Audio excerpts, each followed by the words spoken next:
Hello, I'm Chris from TechSpert, and today I'm going to prove just how hard I suck at old games as I review the Evercade EXP, or EXP, whichever you prefer. This is an upgraded version of the original Evercade handheld retro game and console. And in fact it's a direct replacement because Evercade no longer stocks the original handheld on its website.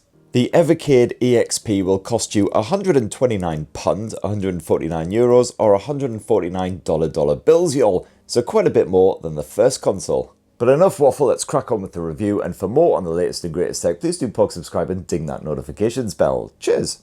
Well, first off, I'm already getting nostalgia chills from the box, which is slathered in some rather classic cover art. So what do you actually get in the box besides, of course, the Evercade EXP console? Well, you've got yourself a very straightforward quick start guide, just shows you what all the various bits do. You've got a manual for the Capcom collection, which actually comes built into the Evercade EXP rather than on a cartridge. On top of that, you've also got an iREM Arcade 1 cartridge, another 6 games, giving you a total of 24 to get started with. And you've got yourself a USB cable. Always handy to power the bugger back up again. And that is everything that you get bunged in the box, so now it's time to spend many hours having my arse handed to me over and over again on R-Type. So let's start with the design of the Evercade EXP, and I gotta say I'm liking it a lot more than the original Evercade. It just looks a lot more grown up and mature compared with the first Evercade, which did look a bit like a kiddie's toy. The EXP kind of resembles a small colourless switch. There's been a bit of a change around in the button positioning as well, so the menu button has now gone over here to the right side next to the start and select. And you now have a pair of A and B buttons here beneath the D-pad. That's for the special EXP TATE mode, which we'll be touching on in a bit. I gotta say, the Evercade EXP's D-pad does still feel quite cheap and plasticky, but it does the job. I didn't have any issues with responsiveness or anything when I was getting my ass handed to me in various rock-hard games. And while the original Evercade only had a single pair of shoulder buttons, you've now got dedicated shoulder and trigger buttons here on the EXP, and they feel really nice, just the right level of stiff. And yeah, very few Evercade games actually make use of these extra buttons right now, but they are quite handy when it comes to this small selection of 3D games like Actua Soccer and Hardcore 4x4 in the Gremlin collection. As for the rest of the buttons and ports here on the Evercade EXP, well, not much has changed there. You've once again got mini HDMI for beaming out your nostalgic gaming goodness to a proper telly box in 720p HD glory. Of course, you will have to provide your own HDMI cable because there's bugger all in the box. And you once again have a headphone jack down below. But one change for the Evercade EXP that is absolutely glorious to see is you've now got Type-C USB for charging, none of that micro USB bollocks. I mean, frankly, it's worth upgrading to this bad boy just for that.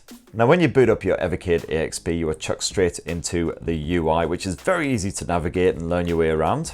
First option is the cartridge menu, shows you all of the games in the cartridge that you have slotted inside of the EXP, so you can flick through, select one. And I really like Evercade's presentation here because you've got the original box art and plenty of info on the game, including when it was made, a synopsis of the game and the story. You can check out your stats on the game. As you can see, I've played this one for a whopping 15 minutes, and you can also vitally have a squint at the controls. Back in the main menu, there's now an EXP section, which allows you to check out those preloaded Capcom games. There's also a hidden game section. Apparently there's 5 games to unlock here on the Evercade EXP. Unfortunately, no hints whatsoever on how to do that. I'm assuming it'll probably involve beating some of those Capcom games or getting a high score or something. I'm going to try and do at least a couple of them myself, but I know for a fact I'm going to cave and Google it later. And somewhat teasingly, there's also a coming soon section in this menu, very mysterious. And then the last part of the UI is the settings, and there's lots of stuff in here that you can tweak. So for instance, you've got different aspect ratios to choose between. You can turn on some proper retro features like scan lines.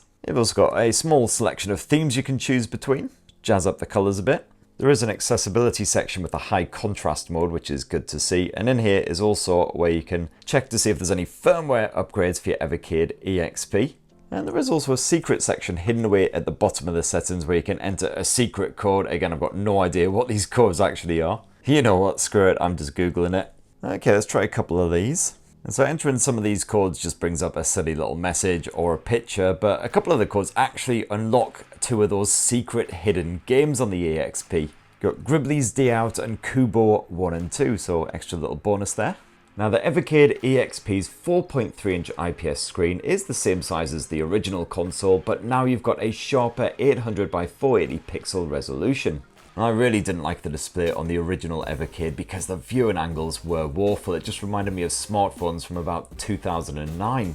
Thankfully the viewing angles are much improved here on the Evercade EXP, so you can tilt the screen away from you and it doesn't immediately get all dark and washed out. And the EXP's display is dialed up to the maximum brightness by default, and it's absolutely fine for indoor gaming, but when you are outdoors, certainly if it's a sunny day, you might be struggling to see what is going on, especially as there's lots of glare on that screen. Down on the bottom edge of the Evercade EXP, you'll find these stereo speakers. And yeah, it's a shame they're not front facing, but they are at least positioned so you don't accidentally muffle them while you are gaming, and they're reasonably loud as well, so you can enjoy every blip and bleep the way they were meant to be heard. Otherwise, you've always got that headphone jack if you're gaming somewhere quiet and you don't want to piss off everyone nearby. And if you were hoping to hook up your Bluetooth buds, well, good bloody luck because there's no Bluetooth. Now, one fresh new interesting feature here on the Evercade EXP is the TATE mode, in which you clutch the console sideways to give a proper portrait aspect ratio for classic arcade games like Truxton, Cybattler, Centipede, etc. Just push the wee TATE button down on the bottom of the console and the aspect ratio is immediately switched. And using the EXP in TATE mode is reasonably comfortable. I certainly didn't suffer from any hand cramp or anything, not that I did it for more than about 15-20 minutes at a time. The only real ball ache is then having to reach up to the very top to hit that menu button if you want to save your state or load up a previous state or whatever. Now there's chuffing loads of games available at the Evercade EXP's launch, which is great because when I reviewed the original there was just a handful of cartridges for it. It's good to see that it comes with games preloaded on it from good old Capcom. You got some absolute stone cold bangers in here that'll keep you going for hours, like some Bionic Commando. Good variety as well. You got Breath of Fire, classic RPG, lots of arcadey stuff, some platformer action, Street Fighter 2. And yes, I can absolutely 100% confirm that Ghouls and Ghosts and Mega Man are still double hard bastards. And then, as if that wasn't already generous enough, Evercade has also chucked in the iREM Arcade 1 cartridge. And I gotta say, personally, it's the cartridges that really sell the Evercade for me because I really miss getting physical boxes with games. As super convenient as digital downloading is these days, it's just really nice to have a proper stack of games on a shelf, building up a proper collection. And the actual boxes themselves are great, covered with all of the original game cover art. Open the box on up and you've got yourself the cartridge and also a proper paper manual. These manuals do feel like they were put together with real care and passion from the Evercade team as well. You usually get a bit of blurb about whichever developer or console the collection is dedicated to. And then basically everything you need to know about each game. Usually A equals jump, B equals shoot. You got 3 lives and no continues to complete the whole bloody thing. Good luck, f***er. And in some of the smaller collections like the iREM Arcade 1, you get a bit of extra room dedicated to each game. So for instance, the R-Type section tells you all about the different bosses, all the various power-ups. It's really nicely illustrated, fantastic stuff. And yes, do feel more than free to point out what a sad old twat I am in the comments below. Anyway, here in the iREM Arcade 1 cartridge, you've got a choice of 6 titles, most of which are pretty bloody hard. Not to mention absolutely thumb-knackering, so you got the original R-Type. Oh my god, it's so tough! Seriously, if you think Dark Souls is tricky, well this little f***er will eat your soul and then shit it out and then eat it all over again. And In the Hunt, I never heard of before, but if you think this thing's gonna go any easier on you, then Jesus Christ, I mean, what is this? There's literally about 1% of the screen where you won't die at this given moment. And although my collection is comparatively small, there are roughly 40 other Evercade cartridges that you can buy right now, covering all kinds of classics from gaming behemoths like the Intellivision and the C64. There are also plenty of retro-style games from modern devs as well, which you can dive into, which are definitely well worth picking up. And yeah, these cartridges can be a bit of a mixed bag. Take the Gremlin cartridge, for instance. You've got some stone cold classics on there, the likes of Utopia and of course good old Zool. And then you've also got the likes of Actua Soccer and Hardcore 4x4, which, let me tell you, they have not aged particularly well at all. The actual performance for the Evercade EXP is slightly upgraded over the original handheld console. I did notice a little bit of slowdown in a couple of games like Mega Man, but nothing too troublesome. Now, I had noticed that some users have been complaining online about their Evercade EXP heating up after being gaming for a good hour or two.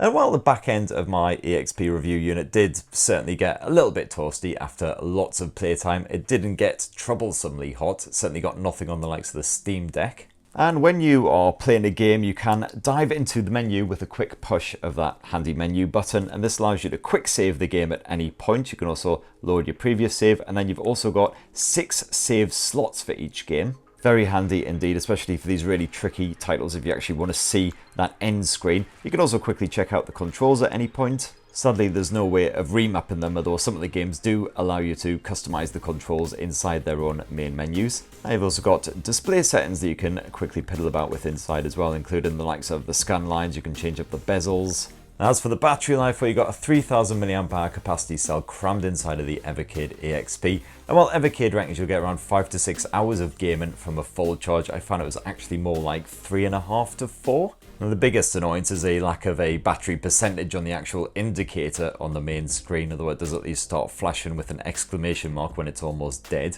And there you have it, my lovelies. That in a nutshell is my review of the Evercade EXP, a proper upgrade over the original handheld, several improvements, although certainly not quite perfect and also rather pricey as well, even if it is considerably cheaper than the likes of a Switch or a Steam Deck. The main benefits of those consoles is that you can quickly and easily pick yourself up fresh new games for £1 or £2 on their online stores, whereas with this bad boy, you are of course limited to paying 10-20 quid for extra cartridges. Most of which are, I think it's fair to say, a bit of a mixed bag. There's always at least a couple in there that you're never gonna touch. And even though the library has grown considerably from when I reviewed the original Evercade handheld, you are still quite limited. But of course, being able to actually build a collection with proper boxes and manuals and everything again is fantastic. But that's what I think anyway, enough banging on. Have you guys been playing on the Evercade EXP? It'd be great to hear your thoughts. It'd be great to hear how to beat some of these bloody games as well. That In the Hunt one, absolute sheer sadism. So please do let me know your thoughts down in the comments below. Poke subscribe and ding that notifications bell for more on the latest and greatest tech, and have yourselves a ruddy wonderful rest of the week. Cheers everyone. Love you.